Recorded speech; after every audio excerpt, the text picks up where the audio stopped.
Hi, folks. We're back with Dr. Jan Prins, a world-leading research scientist in swimming biomechanics and technique analysis. We're here to understand more about the wave breaststroke today to help you get the most out of this stroke to maximize your speed and swim faster. Today, we're going to be sharing some of our FM visuals along with Dr. Prins' high-speed motion analysis to highlight the areas that impact your performance. So let's dive right in. Jan, thank you so much for joining us. Oh, pleasure, John, pleasure. Now, I must preface this, but you are the breaststroke expert. You were a Division I breaststroke swimmer, which is the highest level we can imagine. So whatever you say is what we'll go with. Thanks so much. I appreciate it. And then we're going to get some real expertise going here with Dr. Prins' analysis. First of all, folks, we're going to look at the breaststroke family tree, but let's start off and start to understand where breaststroke came from and how it evolved. The first thing they had was what we call the butterfly breaststroke, which is a combination. This is way back when Doc Counsilman swam, where the arms were actually doing kind of a butterfly motion, and then they use that with a breaststroke kick. And again, that when that was phased out, they went to the flat breaststroke. So kind of from the roots up the trunk of the tree, and then over to the European breaststroke, where the torso came up higher, the dolphin action, where you had kind of a dolphin motion. That's why they called it that. The scoop and shoot. And now they're into the wave breaststroke. We're seeing a lot more wave breaststrokers. So today we're going to be looking at the wave breaststroke. And just so you know, even though the wave breaststroke is starting to get more and more popular, the most popular stroke even today is still the flat breaststroke, which in our opinion should be taught first, and then you branch out into another part of the tree if you need to. So from here, we're going to let you take a look for, first of all, getting kind of a front-on view of the different styles of breaststroke. You can see them right here, kind of in that shape of the tree here, where you have the flat on the bottom, European, the dolphin action, right, the scoop and shoot, and the wave. And then we're going to switch it over so you can see the side view of it. And there's definitely some differences, which is why a lot of times breaststroke gets so confusing. Because breaststroke isn't just breaststroke, it's a category with many different styles of stroke under them. So these, if you pull them all apart and you get the most pure style stroke, these are the 5 different ones that you're seeing out there. So now, once we take a look at that, we want to move over here and we're going to look at a stroke map. Now, this is a stroke map of, as you can see up here, of the wave breaststroke. Okay, or what we call the breaststroke wave right here. And that's where you tend to take your hands out of the water. So if your hands are coming out of the water, most likely, if you're trying to find out which stroke you're swimming, you're swimming the wave breaststroke. So I'm going to scoot down here a little bit. I'm going to show you the map here, the stroke map. Now, the stroke map is really important because we're going to go through our stroke map to find the science and reveal the science behind it, which great minds like Dr. Prins, he's got all that great information, and we can't get there sometimes if we can't see where we are. So here's the map. You can see A stands for arms, H for head, T for torso, and L for legs. The only things that are propelling us are either arms or legs. So the first thing we're going to do is A1, which is the hands when they're moving forward. Then we're going to go A2, where they're sweeping out and in front of the head. A3, they press backward, and A4, they come in like this. And we're going to go in through, if I'm right, Jan, A4, and take a look at some of your work now. We're going to do that. And then also we're going to be watching L, legs. L1 is where they come up and you recover your legs. L2, turning your feet out up here. That's called the gather. L3 is the press as you start to push back and you're out and back like this, so kind of moving backwards. And then L4, they're coming inward here, called the thrust. So we're going to take a look and see where this is all happening. Then we'll kind of identify, come back. And then after that, just really quickly, we can show you that this can be broken down much more in depth. As you can see, this is what's called a 300 level breakdown, where we're here, it's 200 level. So we're really breaking this down into heavy spots. We can learn a lot more inside here. So we're going to go ahead and turn it over to you. Jan, what can you show us here? Great. So I am going to scrub through. These are synchronized cameras, and the side view, of course, is what we use to track the velocities, the swimming hip velocities. And when we look at hip velocity, just really quick for our audience, in case they have missed some of our other shows, what is hip velocity exactly? That is the velocity of the hip. We're tracking just the hip now from left to right across the screen in the what we call the longitudinal plane of motion. And so velocity, you had explained to me before, was its speed, right? The element of speed, and it's combined with the pattern of direction. So how fast something's moving. Yeah, right? Exactly. Velocity is simply speed with the direction in terms of the definition thrown in. I mean, speed and velocity are used interchangeably all the time. If we want to be really technical, if we say we know the direction people are swimming, we more likely call it velocity. And so when you're measuring velocity, you're measuring the velocity of the hip. Why do you measure the velocity of the hip? Because that's the most stable portion of the body. Everything else is pretty much moving. We want to see the swimmer, how the swimmer is performing from A to B. If you look at the arms and the shoulders and the feet, those are moving relative to the only fixed portion, which is the torso, and the hip is the most stable portion. Gotcha. Okay, so here we go. So folks, up here on the upper left, the swimmer is going to be coming straight onto you, right? The breaststroker. Down below, you're going to see the swimmer. Here comes the swimmer, and you can see it from underneath. And then over here, you're going to see the side view, which is where we're measuring that velocity. And it's all synchronized. So you can see, if you look at the top and the bottom on the left, you see it's exactly matching the hands as they go out. You can't see it from the side, but if you look at the top and the bottom left-hand view, you see the hands right there. Got it. And then they come in. Now, we see the bar traveling here, John, across the graph. Once the hip is visible, can you see the hip is right here? Can you see my mouse? Can you see my mouse pointing, John? Yes. And then you're measuring that light. Is that correct? Yeah, exactly. That's the computer picks up the contrast between the light and the dark, and so that point is the hip. And we that's have its target. Got it. Exactly. So here we go. So we have the legs coming up, and you can see the drop in velocity. It's very obvious. You see the resistance, the frontal resistance is tremendous as we draw the legs up. There's no way around it. But we think that the better breaststrokers bring their legs up and get back as fast as possible. And you see how much the speed plummets. When we looked at 6 or 7 elite breaststrokers, the drop in velocity between the peak and here was almost 86%. Wow. And is that's caused by some of the resistance as well as lack of propulsion, right? Yeah, you got to bring your legs up. There's no way around the breaststroke. And you can see this view here as we see the camera. We're looking at the swimmer coming towards us. You see how much resistance there is. And then you can see it from the side. As the swimmer comes further, we'll see it more. All right, so now we have the kick. Here we go. And the kick is the maximum power generated from the kick is right here. So what portion would you call this? This is L3. Can you go back just a little bit, Jan? And so we're going to go back to what's called L2. Go ahead a little farther back. Right here where you're putting your feet out. So you've recovered your feet. Now you're kind of turning them out. That's going to be what we call L2, which is you're reaching out. We call it the gather, where you're gathering your pressure field, which we'll see in just a moment.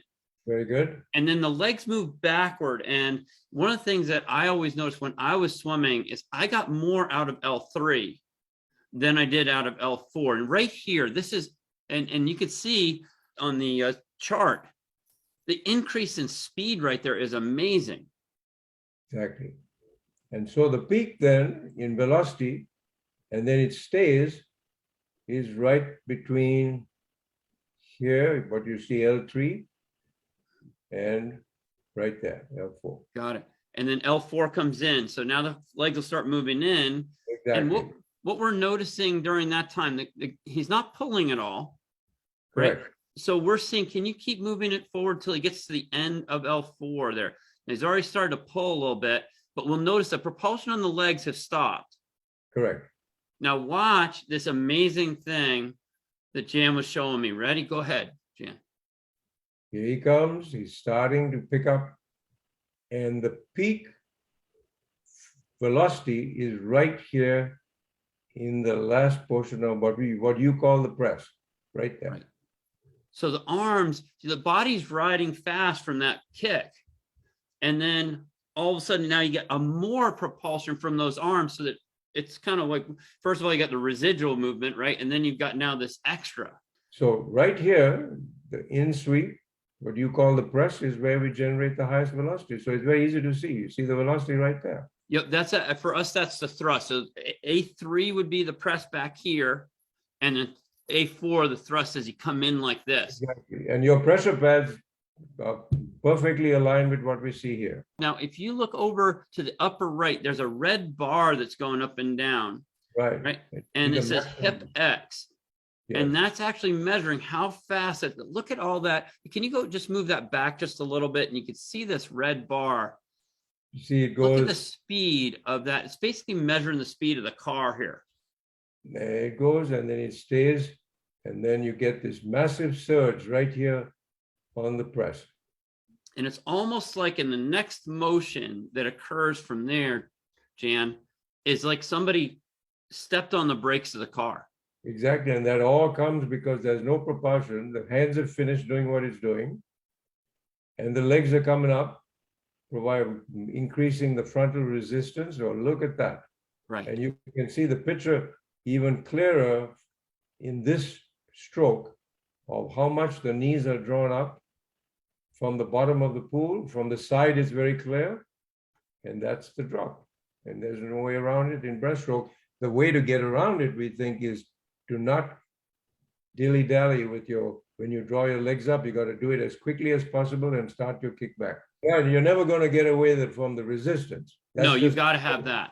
But the thing, I think the secret is not to do it too lazily, too slow. And right. That's why Adam Peaty, if you look at how the rate at which he draws his legs up and back, it's way, way higher than most breaststrokers. Let's see how he turns his feet out here on this. You see how, right there. Look at that. There it is. That's where you can get that pressure feel. So on the leg that is lower to the screen here, you can see that the foot is turned out more than on the one that's on upper. Right, and these are the idiosyncrasies of all swimmers. This guy is a Division I swimmer, breaststroker from Italy. Right. And, I think those are the subtleties that a coach can catch. And he'll get more pressure on that one foot, and therefore he'll be able to move forward more normally, unless he turns that other foot out. Correct. And that's where the coaching comes in, and watching carefully what's going on. We're just showing you one swimmer that we filmed. This is absolutely amazing. When you can see the science, you can understand, right, that where you are in that. It's phenomenal what you're seeing. So this lays it out really clearly what to do. Let's hop back, and I'll share my screen for a second. Right. Okay, so we're going to jump back in here. We're going to look really quickly. So we saw that in A4, that was where the most thrust came, because number one, you've got the propulsion that you're still riding from that kick, and then you're adding to it with this amazing thrust that you get in here, and that's called sculling, which we may do a little bit more on in another one of these shows. But if you look down here, so you can understand sculling, because a lot of people don't understand sculling. If you look down here, that massive propulsion came from L3 here, and that was a big one. L4 was propulsive, and it maintained that speed, but L3 really got you moving forward. That was that big hike, and then that next big hike came from those arms coming through here in A4. So let's go ahead and move on here, and we can see the pressure field. This is the swimmer coming straight on, and they're over here in A4, which is that inward scull that we're talking about. Look at the thrust, and that's the place. All through here is where the swimmer is moving the fastest, right through there. And that's a pretty incredible view. Right through here is where that swimmer moves the fastest. And then we're going to go over and we're going to look at the side view. So you can see right there is where he's going to get his massive propulsion there. And then over here, we could see it from the underwater view. Right here, again, you can see these pressure fields built up under the hands. And I'd like to take this back just a little bit so we can see what the legs have done back here.